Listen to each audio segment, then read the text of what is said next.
منصوبات، مرفوعات اور مجرورات سب ایک جگہ لکھے ہوئے پالیں گے.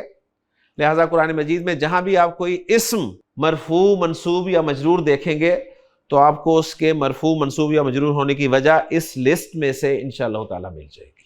تو اسم سب سے کم جو ہے اعراب کے اعتبار سے مجرور استعمال ہوتا ہے.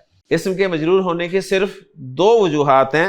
نمبر ایک، مضاف الیہ ہونا. اسم جب مضاف الیہ ہوتا ہے تو مجرور ہوتا ہے. تو ایگزامپل کتاب اللہ، اللہ کی کتاب. اس میں جلالہ مجرور ہے. کوئی پوچھتا ہے کیوں؟ آپ کا جواب ہوگا جی یہ مضاف الیہ ہونے کی وجہ سے. مضاف مرفوع بھی ہو سکتا ہے، منصوب بھی ہو سکتا ہے اور مجرور بھی ہو سکتا ہے، لیکن مضاف الیہ صرف اور صرف مجرور ہوگا. اسم کے مجرور ہونے کی دوسری وجہ وہ ہے حرف جر کا آنا. اسم حرف جر کی وجہ سے بھی مجرور ہوتا ہے، اور اس کے لیے ایک ایگزامپل آپ یاد رکھ لیں بس، بسم اللہ.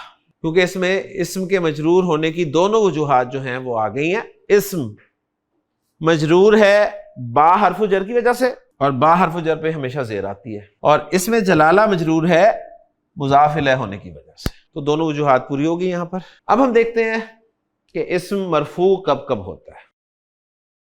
اسم کے مرفوع ہونے کی پہلی صورت جملہ اسمیہ میں بطور مبتدا ہونا. مبتدا مرفوع ہوتا ہے تو مبتدا آپ کا مرفوع ہوگا. میں کہتا ہوں اللہ غفور. اس میں جلالہ مرفوع ہے، مرفوع ہونے کی وجہ جملہ اسمیہ کا مبتدا ہے. مرفوع ہونے کی دوسری وجہ جو ہے وہ ہے خبر ہونا. جملہ اسمیہ میں خبر بھی مرفوع ہوتی ہے، اور اس کے لیے ایگزامپل آپ یاد رکھ لیں سورۃ الاخلاص کی، قل هو اللہ. اس میں صرف آپ ہوا مبتدا، اللہ خبر. اسم کے مرفوع ہونے کی تیسری وجہ وہ ہے جملہ فعلیہ میں فاعل ہونا. پہلی دو وجوہات جملہ اسمیہ سے ریلیٹڈ ہیں، اگلی دو وجوہات وہ جملہ فعلیہ سے ریلیٹڈ ہوں گی. تو جملہ فعلیہ میں فاعل مرفوع ہوتا ہے. اس کی ایک ایگزامپل خلق اللہ. خلق کا فعل، اس میں جلالہ فاعل، فاعل ہونے کی وجہ سے مرفوع ہے. اسم کے مرفوع ہونے کی چوتھی وجہ نائب فاعل ہونا. نائب فاعل مفعول ما لم یسمى فاعلہ. اس کی ایک ایگزامپل قرآن سے انما المؤمنون الذین اذا ذکر اللہ. کتاب اللہ، بسم اللہ، اللہ غفور، هو اللہ، خلق اللہ، ذکر اللہ. ہر جگہ اللہ ہی ہے. اس میں جلالہ یہاں دونوں جگہ پر مجرور ہے اور باقی چاروں جگہ پر مرفوع ہے.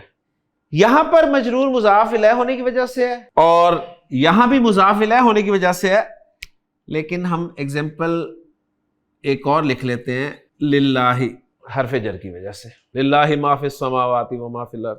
اللہ غفور میں اللہ مرفوع ہے، مرفوع ہونے کی وجہ مبتدا ہونا ہے. هو اللہ میں اللہ مرفوع ہے، لیکن یہاں مرفوع ہونے کی وجہ خبر ہونا ہے. خلق اللہ میں اللہ مرفوع ہے اور یہاں پہ مرفوع ہونے کی وجہ فاعل ہونا ہے. ذکر اللہ میں اللہ مرفوع ہے، لیکن یہاں مرفوع ہونے کی وجہ نائب فاعل ہونا ہے. تو ہے اللہ. چار جگہ مرفوع اور چاروں جگہ مرفوع ہونے کی مختلف وجوہات.